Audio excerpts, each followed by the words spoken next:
Hello, I'm Bruce on the Loose, and this show looks at a lot of things in Wadsworth, from city council to school system, businesses, and wider issues in the community. Dr. Andy Hill's with us today. Thank you, Dr. Hill, for joining us and enlightening us about all the activity in the school system. Yeah, thanks for having me on the show, Bruce. It's good to see you. What about closing of schools? It really impacts a lot of people. What factors go into that decision making? Yeah, so that's a very timely topic. You know, we had our first calamity day a couple weeks ago, or just a little less than 2 weeks ago. Really look at a lot of different stuff. Weather forecasts, which are hard, you know, that really get up early in the morning, and a lot of those days probably around 3-4 o'clock out driving the roads, taking a look at what the conditions are, having conversation with city and township road officials to get a sense of where they see it.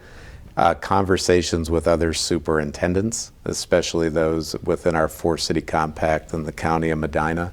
Even though we're all making decisions that are unique based upon what's happening in our communities and what we feel is safe, that conversation is really helpful. And, you know, ultimately, just looking to make a decision as timely as possible that we feel is what's best safety-wise for kids, for our employees, etc. And you know what, they're not easy decisions to make. You don't take those lightly because it does impact so many different people and so many different levels. But I have to tell you that the weight of those decisions probably doesn't feel as heavy as it used to before COVID. You know, all of those decisions we went through over the last couple of years with big decisions that had to be made, health factors for people, etc., kind of really put the snow day decisions into perspective. So never take them lightly because we know that they're impactful, but at the same time, probably don't lose as much sleep over them as I used to. Seems like the weather service has helped a great deal as time has progressed, and we know pretty well when a front's coming in, or in some cases it may not be snow. It may be, as the New England had record low temperatures over the weekend, so that certainly is a factor too. Yeah, I think when we get into the forecasting, we get in the times that we've called off ahead for the most part have been when it's been that steady forecast that's showing like negative 30 degrees with wind chill. You know, we only transport if you're a mile or more in general from your school, which means we have a lot of kids that are walking to school. We have kids that are out waiting at bus stops. And when we're talking about snow, though, that becomes hard because if we're making decisions based off of what the forecast is showing, a lot of times those change and change pretty quickly. And so, you know, the last thing we want to do is cancel early and then wake up and there's nothing there. And, you know, 2 weeks ago was a perfect example. They were talking about stuff, it kept changing. Even when I decided to make the decision to close, the roads were still in pretty good shape, but we were concerned about the updated forecast that showed a heavy band hitting of snow right around the time that our buses would be out at the end of the high school, middle school route and during the entirety of the elementary school route. And, you know, in retrospect, that played out the way that last forecast showed early that morning. So I'm glad we made that decision. But those are hard because you don't necessarily see it in the moment that you're having to make those decisions. Our buses go out on the road, some of them as early as 6 a.m. You know, so we're looking to try to finalize decisions. We have teams that start practicing, some cases 5:30 in the morning. So a lot of factors. In the various decisions you make, why is it important for you to inform the Board of Education? You know, the board, so, you know, I work on behalf of the board. They put their trust in me to kind of administer the school district, working with all of our other employees. And so my job is to make sure that they're informed. And, you know, I guess one of my many jobs, but probably one of the most important, is to make sure that they know what's happening. And, you know, I don't like to be surprised. Most people don't. And I try to take that into consideration with our board as well. I don't want them, if possible, to be surprised about things. And they're an important part of all the decisions that get made. People see them on WCTV monthly at meetings, but there's a lot of stuff that goes on in between with information that's being shared with them, things that they're reading about, learning about as we move towards that next meeting that they're going to be asked to take and make decisions on. They're an outlet for people in our community to be able to reach out to with concerns. And so keeping them apprised of what's happening, of issues that they may be hearing about, it just helps them to be able to respond and help out with things as their job entails. How often do you meet with your principals? We have 2 formal administrative team meetings a month. One's in person. We just had one yesterday. We do it the Monday before the board meeting. And then the second one is middle of the month on a Friday, and we've started a few years ago, actually pre-COVID, doing those virtually so that everyone didn't have to leave their building. And so our full team is not just principals, but our supervisors, directors, and others. When we do the virtual one, we kind of break it into grade spans. And again, that was at our team's suggestion. So we have pre-K through 6 in one meeting for an hour, then a full hour of everybody, and then 7 through 12. Actually, it's reverse order. But and so it's important. There's topics that we have to talk through together as a team when we get the feedback of everybody involved and all the different perspectives that go into things. That helps us to be able to make better informed decisions, put better plans in place that we're recommending to the board, things that we're doing. So, yeah, I'm very fortunate to work with a very experienced, informed, creative administrative team. No question, because it makes, then they certainly take the information and they communicate that to their staff, to the community, to the parents, and it all fits together. Yeah, absolutely. I mean, they're great people. They do great things. And when you talk about the building principals, the specific part of your question, they all have unique things that they do. You see their personalities shine through within their buildings, and we're just really fortunate to have the leadership that we do. The school district does a lot of things the community is involved in: band concerts, choir concerts, speech and debate tournaments, GIT, and of course I attended the assembly in November for the Veterans Day and couldn't believe how that was organized. You probably get pretty excited about that to show off the talents of our students. Yeah, absolutely. I mean, our kids are amazing. Just the things that they do, they just truly amaze, day after day, year after year. And just when you think you've seen it all, they do something that's even more amazing. And so we're very, again, fortunate to be able to have the resources and the people that are willing to help and assist to be able to give those opportunities to kids so that we can watch those talents shine through. And we're very fortunate to have leaders in buildings who allow students to make recommendations for different groups that they can then take their talents and work on. And I think it's obviously a proud moment for everyone when our kids are then able to put all of that together and show off to our community whatever those skills are that are being highlighted. And the other thing too that ties into this is how important it is that our community is so active in giving support to the kids, not only financially with the resources we need to run and operate and give those experiences, but showing up like they do for all of those different activities that our kids do and put on for the community is really rewarding for our kids, and a really big thank you to our community for doing that. At the last Cable Commission meeting, one of the highly watched shows is choir concerts and band concerts. You wouldn't think that they would be really maybe as viewed as others, but people really enjoy those. Yeah, those, they've done an outstanding, so our performing arts just continue to take off, I guess. I mean, they've always been solid, and they've always done outstanding things. But whether we're talking our drama club, the band, the choir, the crowds that they're drawing in now for concerts are at all-time highs. They're the reason that part of our ask to the community for the new intermediate school involved adding a new performing arts center that has larger capacity than the McIlvain Performing Arts Center in the high school, because we need it.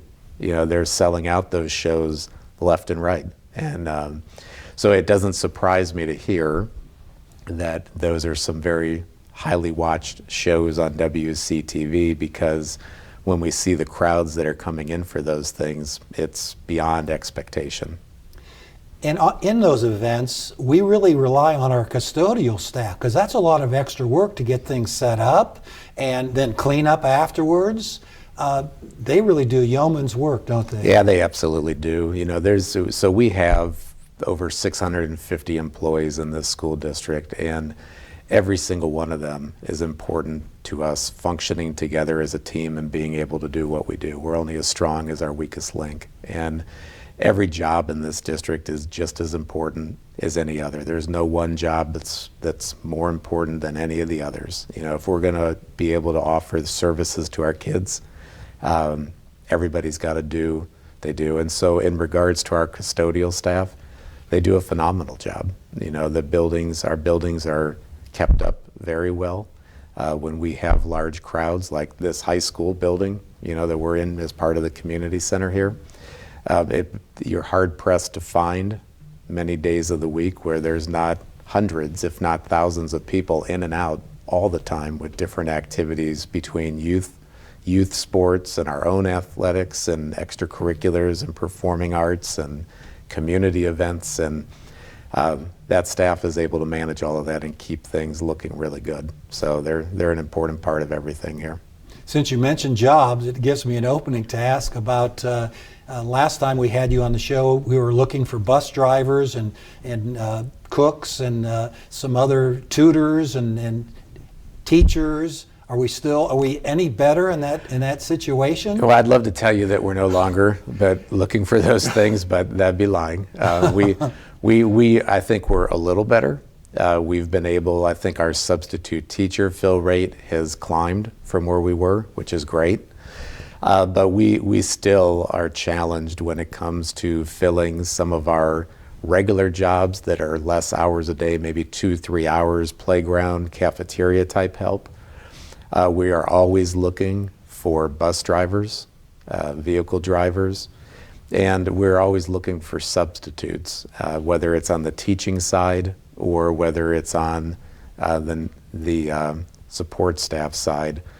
We can always use help. So, you know, if anybody is interested in assisting the schools, and you know, the great thing about being a sub is you can say yes or no whenever you want. You're not obligated to anything. You can give us a call at 330-335-1300, and we'll get you connected.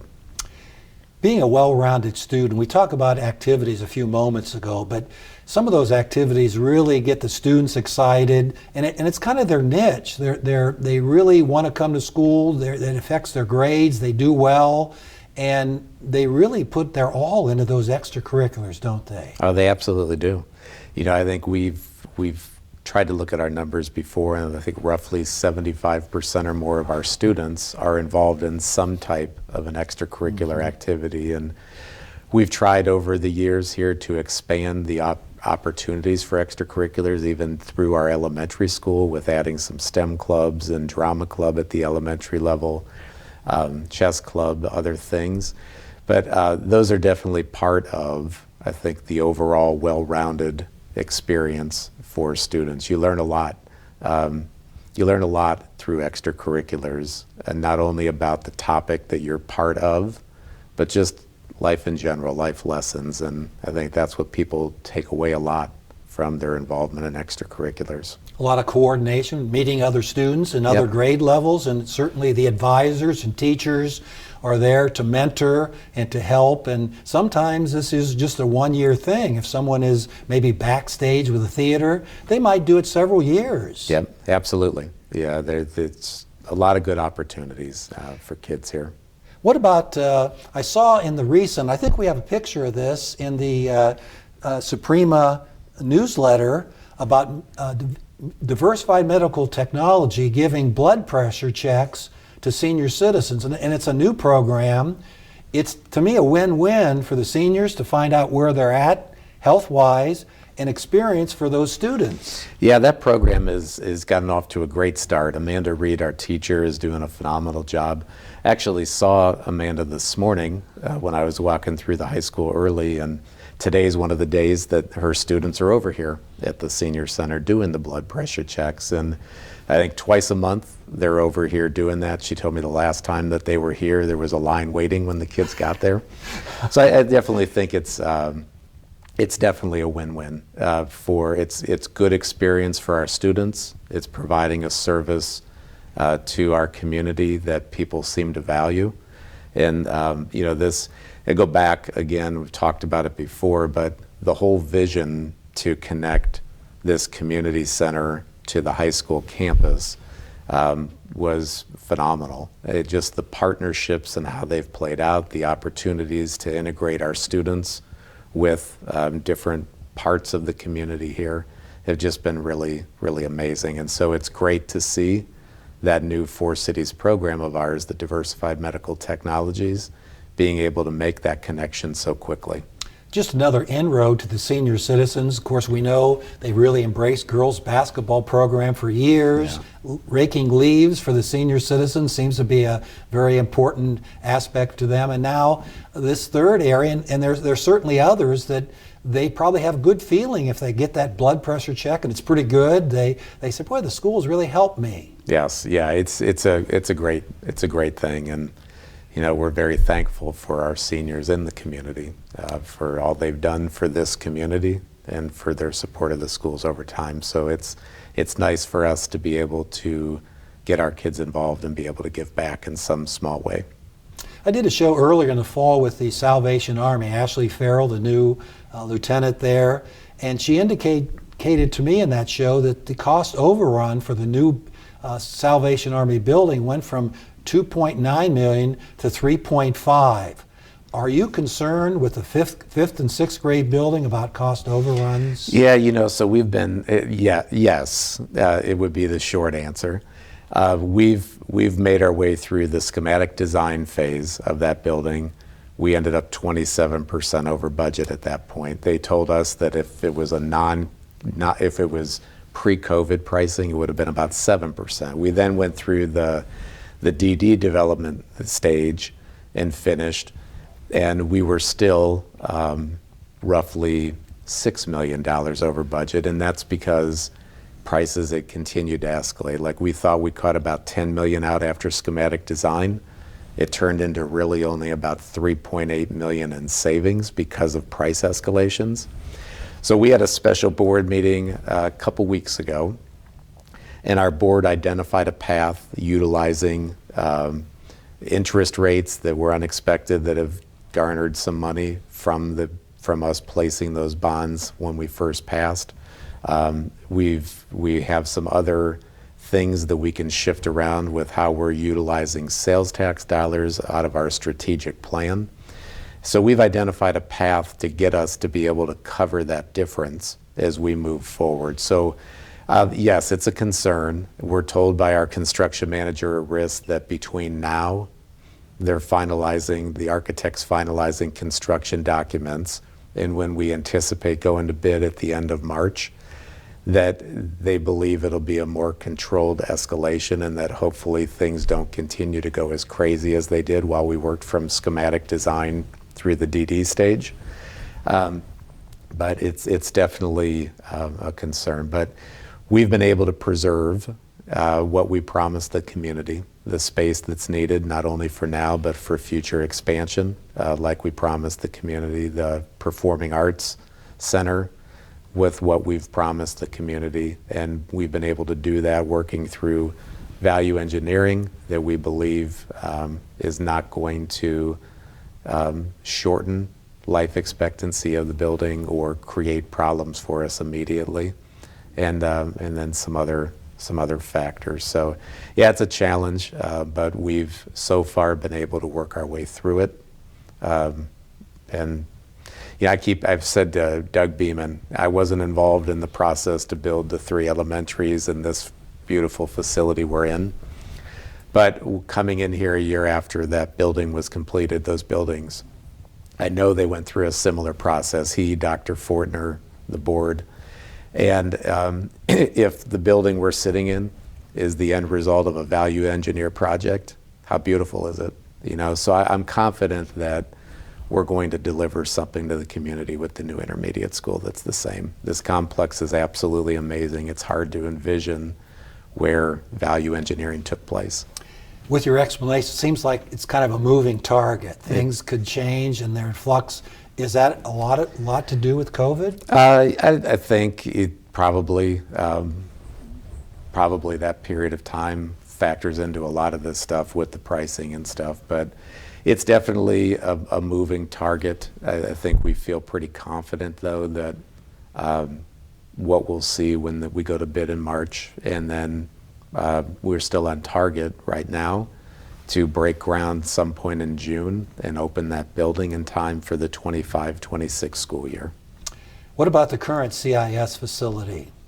So we're still working through that. That recommendation that the board accepted that came from the CIS committee back in 2017 was to figure out a way that the board could navigate through the sections of the revised code and how we can dispose of real property of that value in a way that would kind of remove us as the owners of the building, but utilize at minimum the OJ work for some type of continued community use. So that's kind of the driving goal of what we're trying to achieve. We're really starting now to have conversations and look closely at, okay, so how can we achieve that? What does that look like?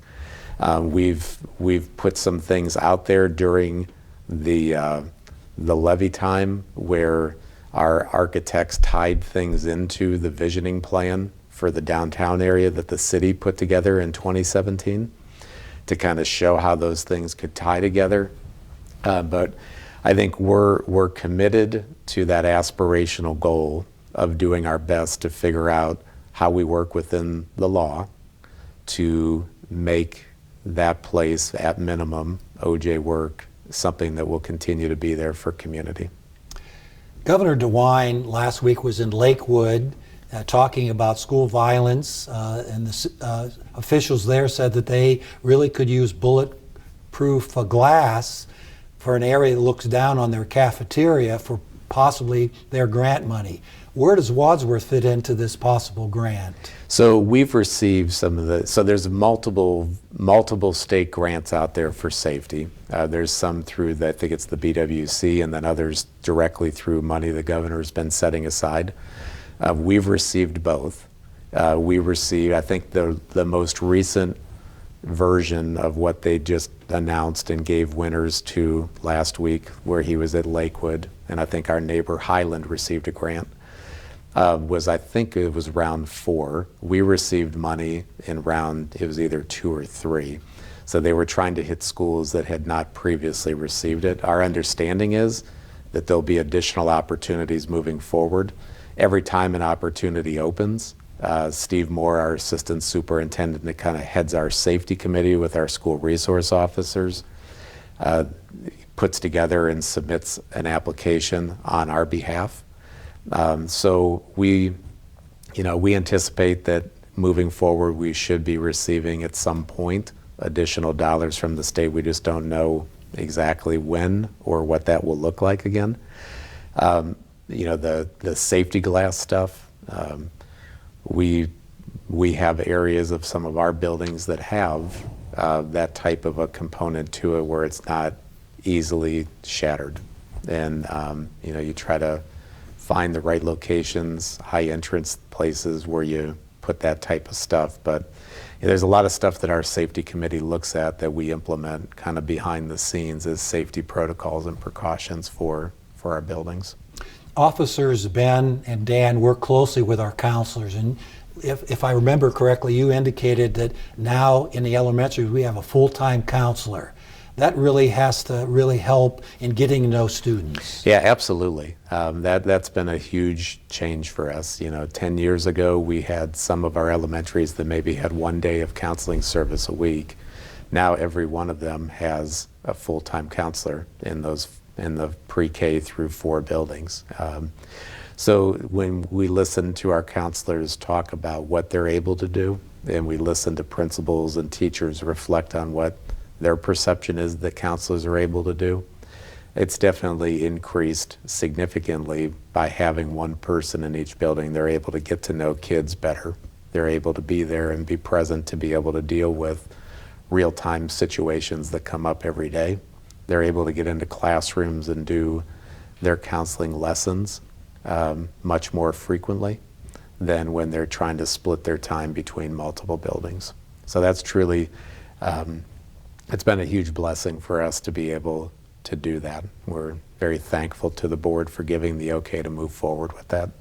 I was impressed when I talked to Officer Dan this summer, and we did it in City Council chambers, that he doesn't let too many people know where he's going. He kind of fluctuates. And I said, what else do you do when you get there? He said he checks the outside doors.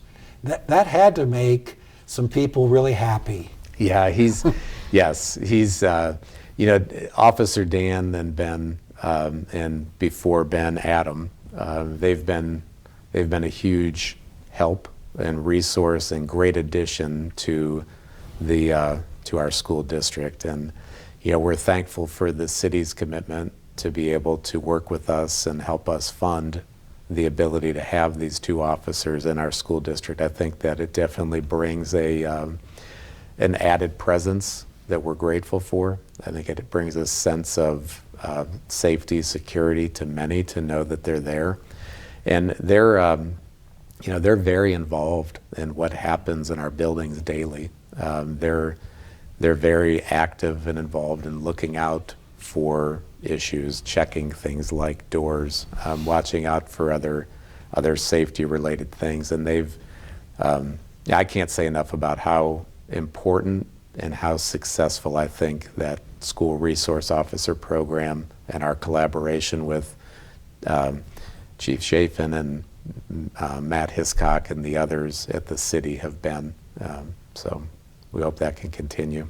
Dr. Andy Hill, I learned a lot, as always. Thank you very much for taking time out of your busy schedule to join us. And thank you for viewing Bruce on the Loose.